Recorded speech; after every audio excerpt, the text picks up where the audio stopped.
உங்களுக்கு பெத்தேல் சபை விசுவாசிகள் நம்மளுக்கு அப்போஸ்தலர் புஸ்தகம் 9வது அதிகாரம் 3வது வசனத்திலிருந்து 22வது வசனம் எத்தனை பேர் படிச்சீங்க? Thank you, praise the Lord. Okay, நம்ம தேவ வசனத்துக்கு நம்ம ஜெபிச்சு நம்ம போகலாம். அன்பு தகப்பனே, உங்கள் அன்புக்காக நன்றி. நான் பேசுகிற வசனத்தை ஆசீர்வாதம் அக்காவே அபிஷேகம் பண்ணும் ஆண்டவரே. எல்லா தடைகளும் நீக்கப்பட்டு இந்த கால வேளையில் ஆண்டவர் இயேசு நாமமாக உயர்த்தப்படுகிறார். இயேசு கிறிஸ்து நாமத்தினாலே நன்றி ஜெபிக்கிறேன். ஆமென். கர்த்தர் பரிசுத்தநாமத்துக்கு ஸ்தோத்திரம். நான் பேப்பரில் எல்லாம் எழுதி வச்சிருக்கிறேன்.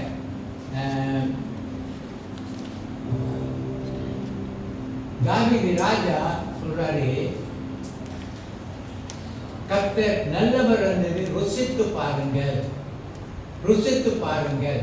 பாருங்க, நீ ருசித்து பார்த்தாதான் மற்ற ஆளுங்களுக்கு நீங்க சொல்ல முடியும் இந்த சாப்பாடு எப்படி இருக்குன்னு. நீங்க மட்டும் ருசிக்கணும். அப்போ உங்க ருசியா இருந்தா நீங்க சும்மா இருக்க மாட்டீங்க. அந்த கடையில் போய் நம்ம சாப்பிட்டோம், இந்த சாப்பாடு நல்லா இருந்துச்சு, அப்போ ருசிக்கணும். அப்போ ஆண்டவர் நல்லவர் என்பதை நீங்க ருசிக்கணும். ருசித்த பிறகுதான் நீங்க மற்ற ஜனங்களுக்கு சொல்ல முடியும். எனக்கு நம்ம சமாரிய ஸ்திரீ பற்றி நம்ம கொஞ்ச நேரம் தியானிக்க போறோம். ஓகே, சமாரிய ஸ்திரீ 4வது அதிகாரம் 28, 29, 30 தமிழில் படிப்பாரு. St. John chapter 4 verse 28, 29, 30.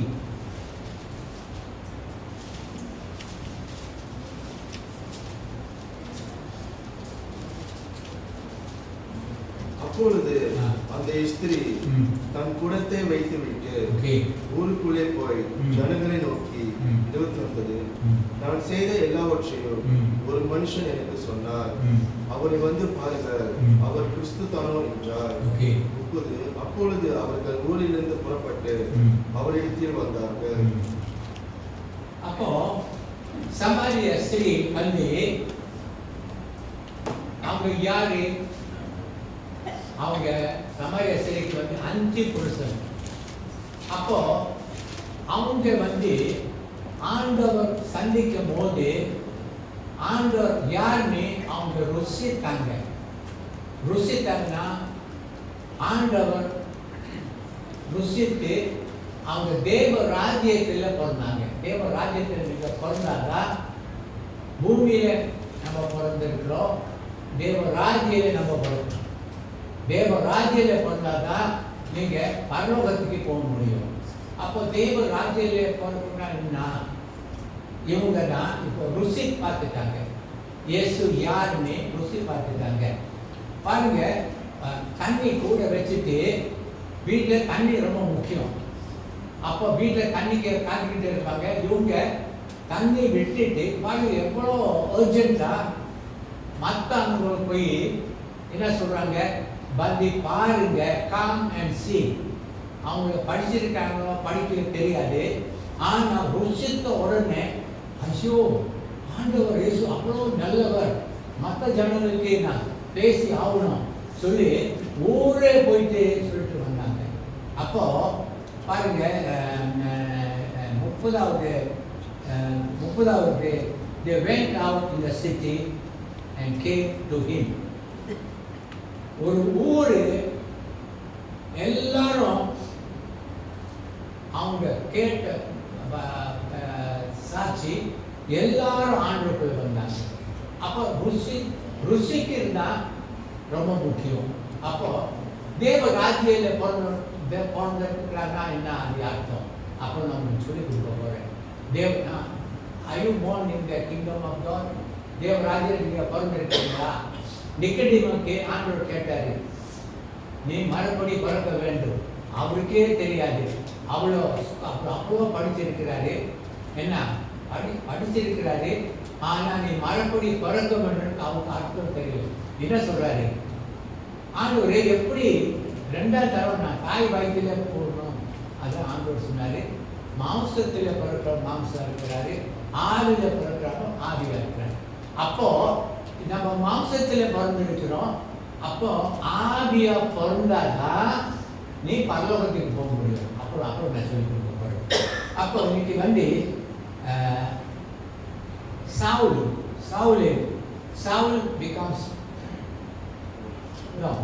Saul becomes Paul.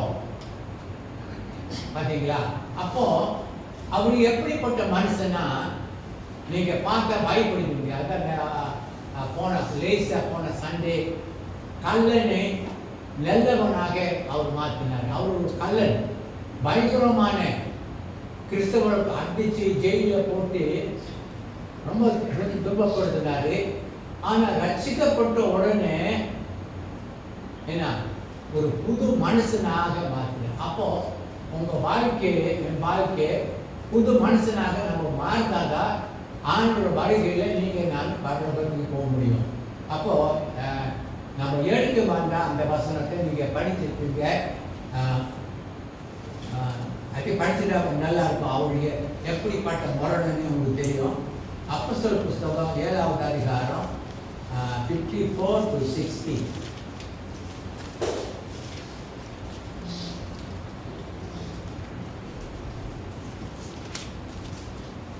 இவைகளை அவர்கள் கேட்ட பொழுது மூர்க்கம் அடைந்து அவனை பார்த்து கொள்ளை கடித்தார்கள். அவன் பரிசுத்த ஆவியினால் நிறைந்தவனாய் வானத்தை அண்ணாந்து பார்த்து தேவனுடைய மகிமையோ தேவனுடைய வலது பாரசத்தில் இயேசுவாக இருக்கிறதையும் கண்டு அதோ வானங்கள் திறக்கிறதையோ மனுஷகுமாரன் தேவனுடைய வலது பாரசத்தில் நிற்கிறது காண்கின்றேன் என்றான். 57. அப்பொழுது அவர்கள் உரத்த சத்தமாய் கூக்குரலிட்டு தங்கள் காதுகளை அடைத்துக் கொண்டு ஒருமுனப்பட்டு அவன் மேல் பாய்ந்து அவனை நகரத்துக்கு புறமே தள்ளி அவனை கல்லெறிந்தார்கள். சாட்சிக்காரர் தங்கள் வஸ்திரங்களை கழற்றி சவுல் எனப்பட்ட ஒரு வாலிபனுடைய பாதத்தின் அருகே வைத்தார்கள். 59. அப்பொழுது கர்த்தராகிய இயேசுவே என் ஆவியை ஏற்றுக்கொண்டு என்று ஸ்தேவான் தொழுது கொள்கையில் அவனை கல்லெறிந்தார்கள். 60. அவனோ முழங்கால் படியிட்டு ஆண்டவரை இவர்கள் மேல் இந்த பாவத்தை சுமத்தாதிரும் என்று மிகுந்த சத்தமிட்டு சொன்னார். இப்படி சொல்லி நித்திரை அடைந்தார். 58 பாருங்க, ஜனங்கள் என்ன செய்யறாங்கன்னா ஸ்தேபான் தான் ஆண்டவர் சீசன். அப்போ கல்லை எடுத்து ஒரு கூட்டம் கல்லை எடுத்து அடிக்கிறாங்க. அடிச்சு அவரை சாப அடிச்சுட்டாங்க. அப்போ என்ன செஞ்சாங்கன்னா செத்த உடனே அவங்களோட துணியெல்லாம் கழுத்தி யார் கையில் காலில் வச்சாங்க? பவுல் சவுலுக்கு காலில் வச்சாங்க. அடுத்தது பாருங்க 59. ஸ்டீபன் என்ன செஞ்சான்னா கடைசியில் யார் மேல குற்றச்சாட்டமே என்ன சொன்னாரு? லார்ட் அக்செப்ட் மை ஸ்பிரிட், ஆண்டவரே என் ஆவியை ஏற்றுக்கொள்ளும். ஆனா 60வது வசனம் தான் ரொம்ப ரொம்ப முக்கியம். பாருங்க, ஸ்டீபன் என்ன சொல்றாருன்னா ஒரு ஆண்டவர் அந்த வார்த்தை சொன்னார். நான் வந்து ஸ்டீபன் சொன்ன வார்த்தை, ஆண்டவரே இவங்க மன்னியும் அவங்க அறியாம செய்யறாங்க. சரிங்களா? ஸ்டீபன் வந்து எவ்வளோ அடி வாங்கி யார்கிட்ட சொல்றாங்க? ஆண்டவரே அவங்க அறியாம செய்யறாங்க, இவங்களை நீ மன்னி. தேவன் அன்பாக இருக்கிறாரு.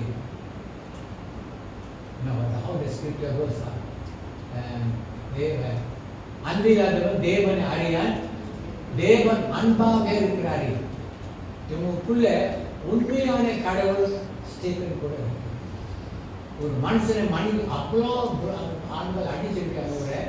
எப்படி அவர் போய் மன்னிச்சாருன்னா அன்பு தான் ரொம்ப முக்கியம். அன்பு திரளான பாவங்களை மூடும். சரிங்களா? சில டைம்ல நான் ஒரு கதை உங்களுக்கு சொல்றேன். லேடிஸ் எல்லாம் இருக்கிறீங்க, மேரிட் லேடிஸ் எல்லாம் இருக்காங்க. சில லேடிஸ் வந்து 3 லேடிஸ் வந்து புருஷனை பிரிஞ்சாங்க. எப்படி என்னன்னா, இவர் சரியா வேலைக்கு போகிறதில்ல. போப்பு சொல்லிட்டு என்ன, நீ பிரிஞ்சு போயிட்டாங்க. ஆனா நீ ஜபிச்சியா? உன் புருஷனுக்காக நீ ஜபிச்சியா? மனைவி புருஷனுக்கு ஜபிக்கணும், புருஷன் மனைவிக்கு ஜபிக்கணும். என்ன பாவம் அவர் செஞ்ச சின்ன காரியம் தான். வேலைக்கு ஒழுங்கா போகல, நீங்க உன் புருஷனுக்கு நீங்க ஜபிக்கணும். உங்க மனைவி வேலைக்கு போகாட்டி புருஷன் ஜபிக்கணும். அப்போ அவங்க சரியா முழுசா அவங்களுக்கு தெய்வீக அன்பு இல்லை.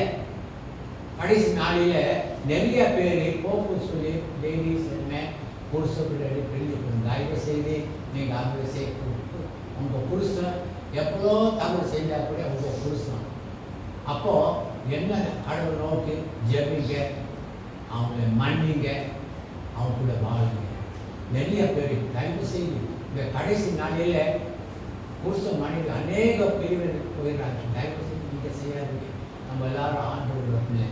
அப்போ இதுல பாருங்க 23:34 ஆண்டவர் இயேசு அதே ஜெபம் ஜெபிக்கிறாங்க. நீங்க பேப்பர் பென்சில் இருந்தா யாரு ஸ்டீபன் ஜெபிக்கிற ஜெபம் 60வது வசனத்துல ஸ்டீபன் ஜெபிக்கிற ஜெபம் யாரு ஆண்டவர் இயேசு ஜெபிக்கிறார். ஆண்டவரே அவங்க நீ மன்னியும், அவங்க அறியாம செய்யறாங்க. சில டைம்ல ஒரு சில அறியாம செஞ்சிருக்கலாம் சில காரியங்கள்.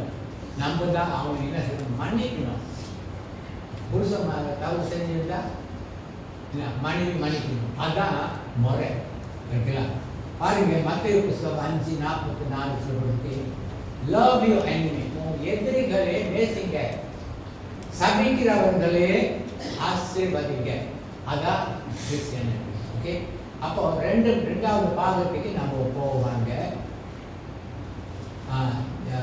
சவுல் பற்றி ரெண்டாவது பாகம் நம்ம பார்ப்போம். நான் எழுதி வச்சுக்கிறேன்.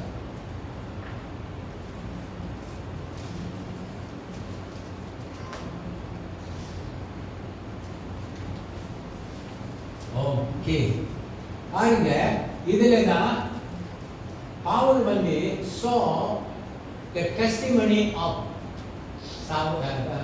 Stephen. கிறிஸ்தனத்துல இப்படி ஒன்று இருக்கா, மன்னிக்கிறது சொல்லி அவருக்கு ஒரு அதிர்ச்சியா.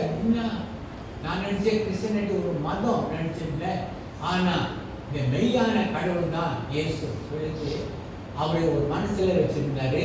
ஆனா இங்க அப்போஸ்தலர் புஸ்தகம் 9வது அதிகாரம் 5:6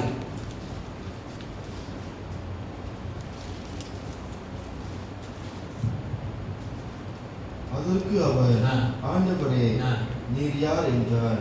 அதற்கு கர்த்தர், நீ துன்பப்படுத்துகிற இயேசு நானே. உள்ளில் உதைக்கிறது உனக்கு கடினமாம் என்றார். இங்கதான் சாவுலு கடவுளை முகமுகமா சந்திச்சு என்ன அவரு என்ன செய்யறாரு, ஆண்டவரை ஏற்றுக்கொள்கிறாரு. ஓகே, ரெண்டு காரியத்தை கேளுங்க. பழைய ஏற்பாடு ஆபிரகாம் தேவனை விசுவாசித்தாருன்னா அவர் நீதிமான். பழைய ஏற்பாடு ரட்சிக்கப்பட்ட ஜனங்களுக்கு என்ன பேர் கொடுத்திருக்காங்க, நீதிமான். அவங்க கடவுளை விசுவாசிக்கிறாங்க. அப்போ தானியேல் 6:23 தானியேல் ஆண்டவரை விசுவாசித்தாரு. மோசே 4:31 மோசே தேவனை விசுவாசித்தார். அப்போ தானியேல் விசுவாசித்தார், எல்லாம் விசுவாசம். ஆனா God was with the people. ஆனா பழைய ஏற்பாடு கேளுங்க, பழைய ஏற்பாடு நீங்க ரட்சிக்கப்பட்டு பழைய ஏற்பாடு ஜனங்கள் அவங்க ரட்சிக்கப்பட்டிருக்காங்க. கடவுளுக்கு அப்பா நீ கூப்பிட மாட்டாங்க. ஏன்னா கடவுள் அவன் கூடதான் இருக்கிறார். ஆனா புதிய ஏற்பாடுல இதுதான் மறுபடி எப்படி தேவராஜ்யத்தில் எப்படி பரப்பணும் சொல்லி தயவு செய்து எழுதி கொள்ளுங்க. யோவான் புஸ்தகம்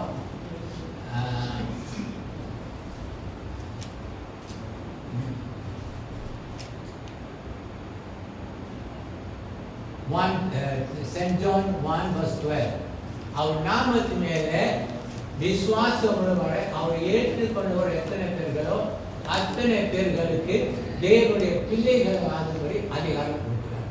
அப்போ கேளுங்க, இப்போ ஆண்டவர் எங்க இருக்கிறார் சொல்லுங்க, எங்க இருக்கிறார்? உங்க உள்ளத்தில். தெரியுங்களா? ஏன்னா ஏன் உங்க உள்ளத்தில் வந்துட்டாரு தெரியுங்களா? ஆண்டவர் இயேசு எழுதி கொள்ளுங்க. அப்போஸ்தலர் புஸ்தகம் 20 அதிகாரம் 28 வந்து நம்மை அவர் ரத்தம் சிந்தி உங்களை என்னையே என்ன செஞ்சுட்டார்? மீட்டு கொண்டு. அந்த வீடு உங்க வீடு உங்களுக்கு சொந்தம் இல்லை, தெரியுங்களா? கடவுள் வாங்கிட்டாரு அந்த வீடு. அப்போ தேவ ராஜ்யத்தில் நீங்க பிறக்க வேண்டும்னா ஆண்டவர் இயேசு நீங்க ஏற்றுக்கொள்ளணும். எப்படி ஏற்றுக்கொள்ளணும்? பாவம் அறிக்கை செய்யணும். பாவம் அறிக்கை செய்து ஆண்டவர் இயேசு நீங்க உள்ளத்தில் அதான் தேவ ராஜ்யத்தில் பிறக்க வேண்டும் என்ற சாட்சி நான் உங்களுக்கு பகிர்ந்து கொள்கிறேன். நான் வந்து பிலீவ் ஒன்லி. நிறைய பேர் ஆண்டவர் விசுவாசிக்கிறாங்க, ஆனா ஏற்றுக்கொள்வது இல்லை.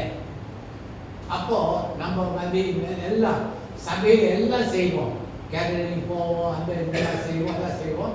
ஆனா பிலீவ் ஒன்லி. நிறைய பேர் விசுவாசிக்கிறாங்க, ஆனா அவரே ஒன்று ஏற்றுக்கொள்ளவில்லை. அப்போ ஒரு நாள் இந்த பெத்தல் சபையில் 72வது வருஷம் மே மாதம் 21ஆம் தேதி மீட்டிங் இருந்துச்சு. நம்ம எல்லாம் ஆங்கிலிக்கன் சபை மீட்டிங் இருந்துச்சு. அப்போ மீட்டிங்கில் வந்து மாஸ்டர் ஒரு அழைப்பு கொடுத்தாரு. என்ன அழைப்பு? யார் யாருக்கு பாவம் மன்னிக்கப்படாமல் இருக்கு நின்னுக்கு வாங்க, உங்களுக்கு நான் ரட்சிப்பு ஜபம் செய்யக்கூடாது. நான் வந்து நான் தான் விசுவாசிக்கிறேன். அப்புறம் நான் ஆண்டவர் உள்ளத்தில் எனக்கு பேசினேன், உங்க பாவம் மன்னிக்கப்படும். பாவம் தான் கடவுளை மனுஷனை பிரிக்குது. அப்புறம் நான் பாஸ்டர் இயேசு கிறிஸ்து ஏற்றுக்கொள்ளும்போது ஒரே ஒப்பாரி அழுது அழுது அழுது. அப்புறம் எனக்கு பரிசுத்த ஆவியை ஜெபிச்சாங்க. என்ன நடந்துச்சுன்னா உண்மை சொல்றேன், ஒரு புது சந்தோஷம், கடவுள் மேல ஒரு புது பசினா பசி. ஆளுங்களுக்கு போய் சொல்லணும் இயேசு பத்தி. உடனே மக்கிய நாளே எனக்கு யாரை கூப்பிட்டு ஆண்டரை பத்தி வெளியே போய் சொல்லுங்க. நான் சொல்லுங்க, யார் சொல்லுங்க, சொந்தமாக நான் போனேன். ரெண்டாவது வந்து எதிரிகள், நான் சிரமாலிருந்து மாற்றி வந்துட்டேன். எதிரிகள் அவங்களுக்கு நான் சூறாக எழுதி போட்டேன். தயவு செய்து ஒரு காலத்தில் நான் உங்களை ரொம்ப துன்பப்படுத்திருக்கிறேன். என்னை நான் இப்போ வந்து இயேசு கிறிஸ்து சொன்ன ரட்சகராக நான் ஏற்றுக்கொண்டேன். நான் ஒரு புதிய மனுஷனே, என்னை மன்னிச்சுங்க சொல்லி அவனை மன்னிக்கிறேன். புதிய சிருஷ்டி. ஒருவன் கிறிஸ்தவருக்கு இருந்தால் அவங்க புதிய பல செல்ல வாழ்க்கை மாறணும். அப்போ அதான் ருசித்து தான் ருசித்து பார்க்கணும். அப்போ ருசித்து பார்க்கணுன்னே என்ன மனுஷன் வந்துச்சுன்னா பைபிள் ஸ்கூலில் போய் படிக்கணும், தமிழ் ஊழியத்தை செய்யணும்னு சொல்லி நான் பைபிள் ஸ்கூலுக்கு. அப்போ இப்போ சரி, சவுல் வந்து என்ன செஞ்சாரு? இயேசு கிறிஸ்து சொந்த ரட்சகராக என்ன ஏற்றுக்கொண்டார். நான் நினைக்கிறேன் அவருக்கு யாரு ரட்சிப்பு ஜபம் செஞ்சாருன்னா தெரியாது. ஒரு சமயம் ஆண்டவர் தான் செஞ்சிருப்பாரு, அவர் தான் முகமுகமா சந்திச்சாரு. ரட்சிப்பு ஜபம் நீங்க சொந்தமா ரட்சிக்க முடியாது. உங்களுக்காக யாராவது ஜபிக்கணும். புரியுதா? நிறைய பேர் பிலீவ்னு நிறைய பேர் இங்க பிலீவ்னா உங்க பேர் ஜீவ புஸ்தகத்தில் இல்லை. அப்போ நீங்க பாவம் மன்னித்து இயேசு ஏற்றுக்கொள்ளும் போது ஜீவ புஸ்தகத்திலே உங்க பேரு கடவுள் எழுதுகிறார். நீங்க செத்த பிறகு என்ன பரலோகத்திலே ஆண்டவர் ஜீவ புஸ்தகம் திறப்பாரு. உங்க பேரு நீங்க நிறைய காரியங்கள் கடவுள் நீங்க செஞ்சிருப்பீங்க. ஆண்டவர் சொன்னாரு உங்க பேரு இல்லை, நிறைய பேரு வேற வழியாக போறாங்க பரலோகத்துக்கு. ஒரு வசனத்தை உங்களுக்கு காண்பிக்கிற மத்தேயு புஸ்தகம் 22வது அதிகாரம் 11வது வசனம். தயவு செய்து ரொம்ப முக்கியமான வசனத்தை எழுதி கொள்ளுங்க.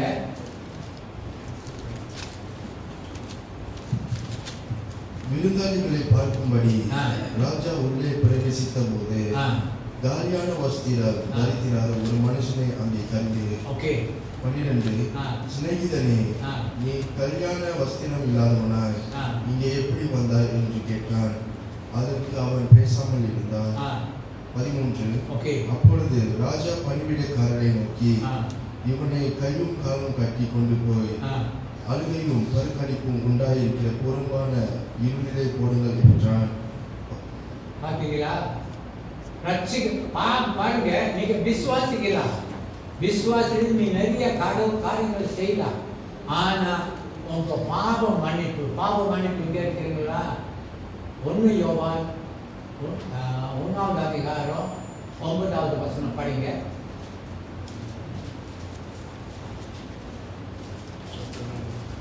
Chapter 1 verse 9. First John. எழுதி கொள்ளுங்க. அது பாவ மன்னிப்பு ரொம்ப ரொம்ப அவசியம். நம்முடைய பாவங்களை நாம் அறிக்கையிட்டால் பாவங்களை நமக்கு மன்னித்து எல்லா அநியாயத்தையும் நீக்கி நம்மை சுத்திகரிப்பதற்கு அவர் உண்மையும் நீதி உள்ளவராய் இருக்கிறார். பாவத்தை நீங்க என்ன செய்யணும்? உங்க வாயினால அறிக்கை செய்யணும். ஆண்டவரே, நான் ஒரு பாவி, என்னை மன்னியும், இரத்தத்தினால என்னை கழுவும், என் உள்ளத்தில் வந்து தங்கும். இயேசு உள்ளத்தில் வரும்போது என்ன தெரியுங்களா? ஒரு சமாதானம். உலகத்தில் ஏன் சினிமாக்கார பாட்டு பாடுறாரு, எத்தனை கோடி பணம் இருந்தா கூட நிம்மதி இல்லை. நிறைய பேருக்கு நிம்மதி இல்லாமல் இருக்கிறாங்க. நல்ல பணம் இருக்கு, எல்லாம் இருக்கு. அப்போ பாருங்க, சினிமாக்கார பாட்டு பாடுறாரு தெரியுங்களா? எத்தனை கோடி பணம் இருந்தா கூட நிம்மதி இல்லை. அப்போ கிறிஸ்தவர்கள் தான், ரட்சிக்கப்பட்ட கிறிஸ்தவர்கள் நீங்க சும்மா இருக்க முடியாது. ஏன்னா கடவுள் உங்களுக்கு கேள்வி கேட்பாரு. வசனம் சொல்லுது, நீங்க என்னை தெரிந்து கொள்ளவில்லை, நான் உன்னை தெரிந்து போல் சொல்றாரு.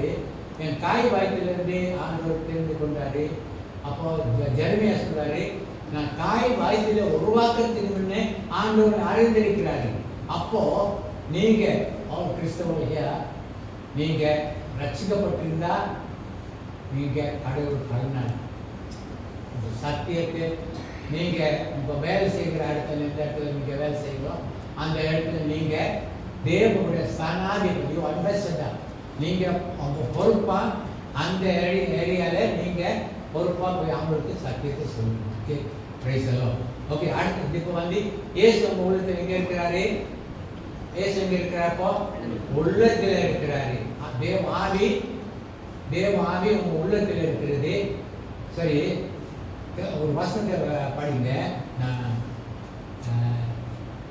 ரோமர் புஸ்தகம் 8:9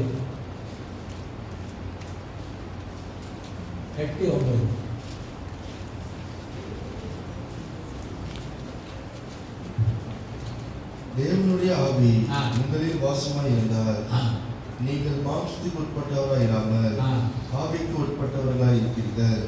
கிறிஸ்துவின் ஆவி இல்லாதவர் அவருடையவன் அல்ல. கேளுங்க, நீங்க சும்மா விசுவாசம் இருந்தா கிறிஸ்துவின் ஆவி உங்க உள்ள இல்லை. நீ கர்த்தருக்கு சொந்தம் இல்லை. ஆனா கிறிஸ்தவர்கள் தேவ ஆவி உங்க உள்ள இருக்கணும். ஆண்டவர் இயேசு உள்ள இருக்கணும். ஆண்டவர் ஒரு காமிக்கிற 1 கொரிந்தியர் புஸ்தகம் 6வது அதிகாரம் 19:20.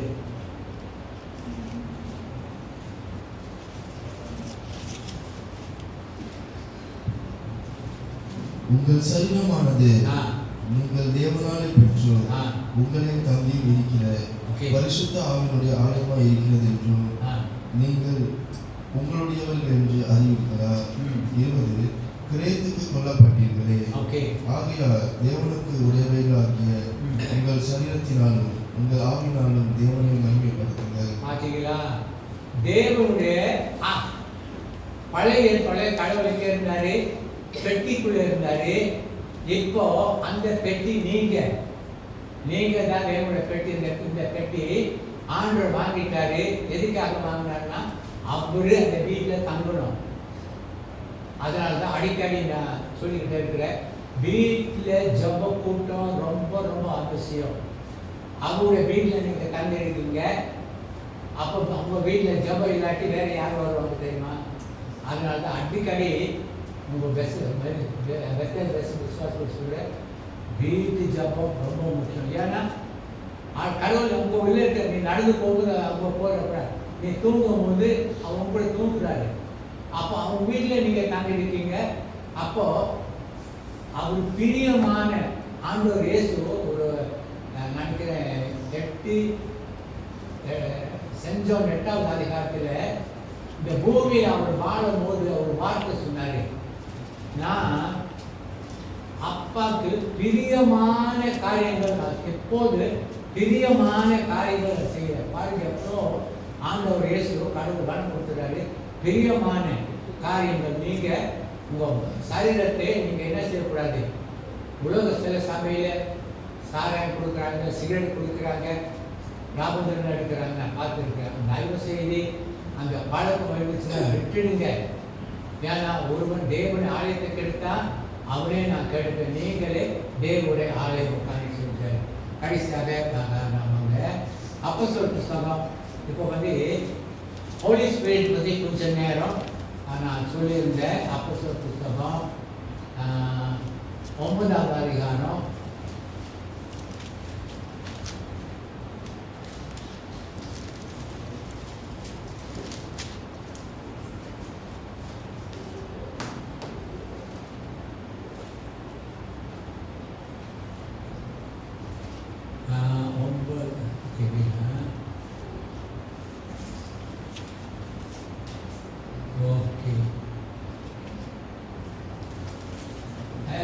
9வது வசனத்தை படி. 9:12 படி. அவன் 3 நாள் பார்வை இல்லாதவனாய் ஆ.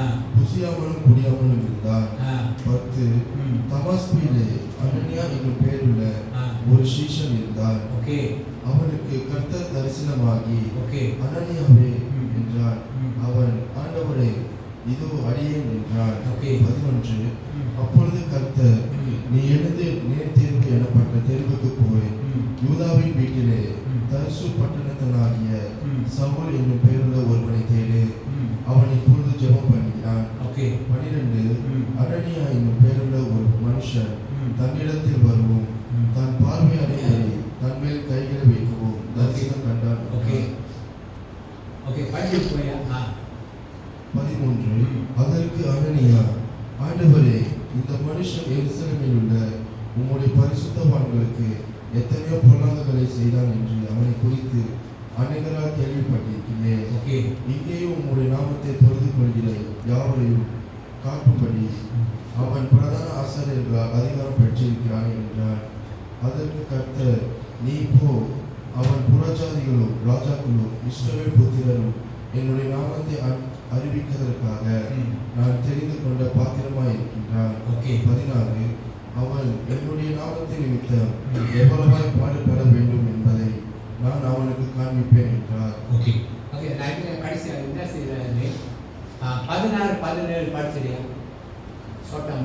அவன் என்னுடைய நாமத்தின் நிமித்தம் எவ்வளவாய் பாடுபட வேண்டும் என்பதை நான் அவனுக்கு காண்பிப்பேன் என்றார். 17 அப்பொழுது அனனியா போய் வீட்டுக்குள் பிரவேசித்து அவன் மேல் கையை வைத்து, சகோதரனாகிய சவுலே, நீ வந்தபடியே உனக்கு தரிசனமான இயேசுவாகிய கர்த்தர் நீ பார்வை அடையும்படிக்கும் பரிசுத்த ஆவியினால் என்னால் நிரப்பப்படும்படிக்கும் என்னை அனுப்பினார் என்றார். ஓகே, அப்போ ஒரு ஒரு ஒரு ஒரு ஒரு டவுட்னா ஒரு கொஸ்டின் மார்க். நீங்கள் பாருங்க, ஆண்டவர் இயேசு ஒரு சாதாரண மனுஷி சவுல் வீட்டுக்கு அனுப்பல. ஒரு தீர்க்கதரிசி கூப்பிட்டு நீங்கள் வா, சவுல் வீட்டில் போய் முதலாவது அவர் பார்வை அடையும் போய் ஜெபி, ரெண்டாவது பரிசுத்த ஆவி, பாருங்க பரிசுத்த அவர் பரிசுத்த ஆவி நிரம்படிக்கு அவர் மேலே கை வைத்து ஜெபினி. அப்போ நம்ம ஒரு கேள்வி ஓப்பன் கொஸ்டின் உங்களுக்கு கேட்குறேன். உங்கள் வாழ்க்கையில் யார் உங்களுக்காக பரிசுத்த ஆவி ஜெபிச்சாங்க? நீங்கள் கேட்க சில டைமில் சண்டே நான் போன தேர்ஸ்டே ஆன்லைன் மீட்டிங்கில் அவங்களுக்கு சொல்லிக் கொடுத்தேன். யோவான் வந்து ஒரு ஒரு கொஸ்டின் மார்க் சொல்கிறாரு, அதை படித்தா நல்லா இருக்கும். 1 John chapter 4 verse 1. 1 John chapter. பிரியமானவர்களே, உலகத்தில் அநேக கள்ளத்தீர்க்கதரிசிகள் தோன்றியிருப்பதினால் நீங்கள் எல்லா ஆவிகளையும் நம்பாமல் அந்த ஆவி தேவனால் உண்டானவைகளோ என்று சோதித்து அறியுங்கள். ஆவி நீங்க சோதிச்சு பாருங்க. நான் சொல்றேன், என்னோட சாட்சி உங்களுக்கு கொடுக்குறேன். என்னை ஒரு கெட்டவன் தான், நானே நல்லவன் இல்லை. ஆனால் என்னை ஒரு புது மனுஷனாக மாற்றிருக்கிறார். அதனால தான் நான் பைபிள் ஸ்கூல் போனேன். Change, life must change. நாளைக்கு நாளே ஆவிக்குரிய வாழ்க்கையில் நீங்கள் வளரணும். ஒரு குழந்தை எப்படி வளருனா அப்படி நீங்கள் வளரணும். 30 வருஷம் 40 வருஷம் ஒரு சபையில் உட்காந்துட்டு நீங்கள் வளராட்டி தயவு செய்து முட்டி போட்டு ஜெபிங்க. ஆண்டவரே, நான் என்ன ஆகி நான் பெற்றிருக்கிறேன், எனக்கு என் வாழ்க்கை மாறாமல் இருக்கு, எனக்கு என்ன இல்லை ஆத்மா பாரம் உங்களுக்கு வரும். ஏசு உள்ள வந்துட்டான்னா, ஏசு உள்ளத்தில் இருக்கிறான்னா என்ன இருக்கு? ஆத்மா பாரம் இருக்கும். ஆத்மா பாரம் இருக்கும். ஆத்மா பாரம் இல்லாட்டி ஏசு உள்ளத்தில் இல்லை. அப்போ பரிசுத்த ஆவி இப்போ வர தெரியுங்களா? உங்க பாவம் மன்னிக்கப்பட்ட பிறகுதான் பரிசுத்த ஆவி வருது. பாருங்க, பவுல் வந்து சவுல் வந்து என்ன முதல் இயேசு கிறிஸ்து ஏற்றுக்கொண்டாரு. ஆண்டவர் அவருக்காக ஜெபிச்சிருப்பாரு. அப்புறம் ஆண்டவர் வந்து அண்ணனை அனுப்புறாரு, போய் என்ன செய்யும், சவுலுக்கு ஜெபி கை வச்சு ஜெபி. அப்போ நீங்க டைம் நீங்க கேட்கணும், நான் ரட்சிக்கப்பட்டிருக்கேன், இயேசு உள்ளத்தில் இருக்கேன்னா வசனம் சொல்லி சரீரத்திலே தேவனை மகிமைப்படுத்துங்க. அப்போ கடவுள் உங்க உள்ளத்தில் கட்டாயம் இருப்பாரு. சரிங்களா? அப்போ ரெண்டாவது பரிசுத்த ஆவி. பரிசுத்த ஆவி சத்திய ஆவி உங்களை சத்தியத்தில் வழி நடத்துவாரு. தவறான வழியில போக மாட்டீங்க. ஏன்னா அவர் தான் உங்களுடைய கைட். அவர் தான் உங்களை வழி நடத்துறாரு. இங்க போ, அங்க போ, அங்கே நிப்பாட்டி, அங்கே ஸ்டாப். இன்னும் பரிசுத்த ஆவி அவ்வளோ நல்ல ஆவி, அவங்களுக்கு பாதுகாப்பு கொடுக்கும். சிங்கப்பூர்ல ஒரு பாஸ்டர் அவங்க வந்திருந்தாங்க, சாட்சி கொடுத்தாரு. மேலே இருந்து சிங்கப்பூர் சிட்டியில் வந்து எத்தனை 100 ஃப்ளாட்ஸ் ஏனும் அங்கே இருந்து ஒரு மனுஷன் தற்கொலை பண்ணுறாரு. கீழே உழுவ போகிறாரு. அப்புறம் அங்கே இவர் கொஞ்சம் மின்னுக்கு போயிட்டா அவன் மேலே விழுந்திருப்பாரு. அப்போ பரிசுத்த ஆவி என்ன சொல்ற, ஸ்டாப். அப்புறம் ஸ்டாப்னா இவர் நின்றாரு. அப்புறம் தான் காலிலேருந்து பெரிய ஒரு கீழே விழுது. ஸோ பரிசுத்த ஆவி உங்கள் வாழ்க்கையில் ரொம்ப ரொம்ப முக்கியம், ரொம்ப முக்கியம். அப்போ அந்நிய பாஷையில் நீங்கள் பேசலாம். பவுல் சொல்றாரு, நீ அந்நிய பாஷையில தேவ தூதர பாஷையில ஜெபிக்கலாம். ஆனா உங்க வாழ்க்கையில அன்று இல்லாட்டி நீங்க ஒன்றும் இல்லை. இதெல்லாம் வந்து ஒரு பாஸ்டர் சொன்னா பரிசோதிச்சு பாருங்க. Self examination. ஏன்னா ஆண்டோட வருகையில் எத்தனை பேர் போனாங்க தெரியுங்களா? லோட் காலத்தில் நோவா காலத்தில் 8 பேர் தான் போனாங்க. எத்தனை 1000 பேர் இருந்தாங்க. அதனால தான் டைம் டு டைம் நீங்கள் உட்காந்துட்டு கடவுள் தாவீது அவ்வளோ பரிசோதிக்கிறா தெரியுங்களா? ஆண்டுகிட்ட உட்காந்துட்டு என்ன ஜெபிக்கிற? ஆண்டவரே Psalms 139, 24, 23, 24 எழுத போதுங்க. உங்க பரிசோதிக்கணும். தாவீது ஜெபிக்கிறார், ஆண்டவரே என் இருதயத்தை நீ ஆராய்ந்து பாரு, நான் ஏதாவது தெரியாம அறியாம செய்திருந்தா என்னை மன்னித்து நித்தியம். So careful.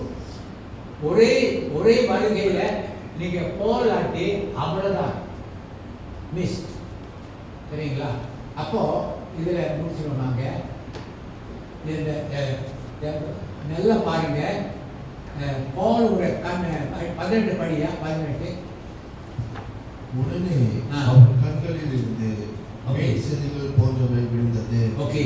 அவன் பார்வை அடைந்து எழுந்திருந்து ஞானஸ்தானம் பெற்றார். ஓகே. அப்படி படிச்சுட்டு போயா 19. பின்பு அவன் மோசனம் பண்ணி பலப்பட்டார். ஓகே. சவுல் தமாஸ்குவிலே சீஷனுடனே சில நாள் இருந்து 20 தாமதமின்றி கிறிஸ்து தேவனுடைய குமாரன் என்று ஆலயங்களில் பிரசங்கித்தார். ஓகே. பாத்தீங்களா? பரிசுத்த ஆவி உங்களுக்கு நான் சொல்லிக் கொடுக்குறேன். பரிசுத்த ஆவி ஏன் உங்களுக்கு முக்கியம்னா, பரிசுத்த ஆவி தான் இயேசுவை கடவுளாக உயர்த்துகிறார்.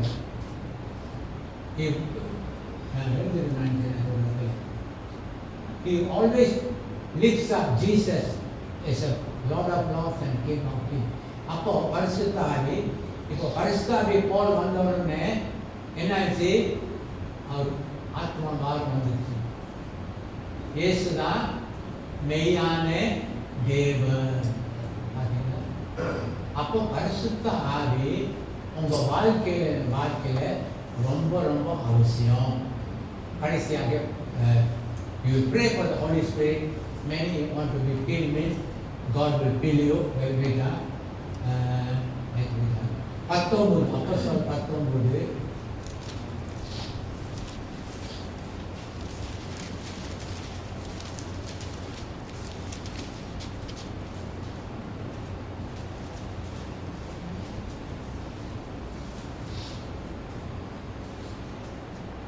19:1-2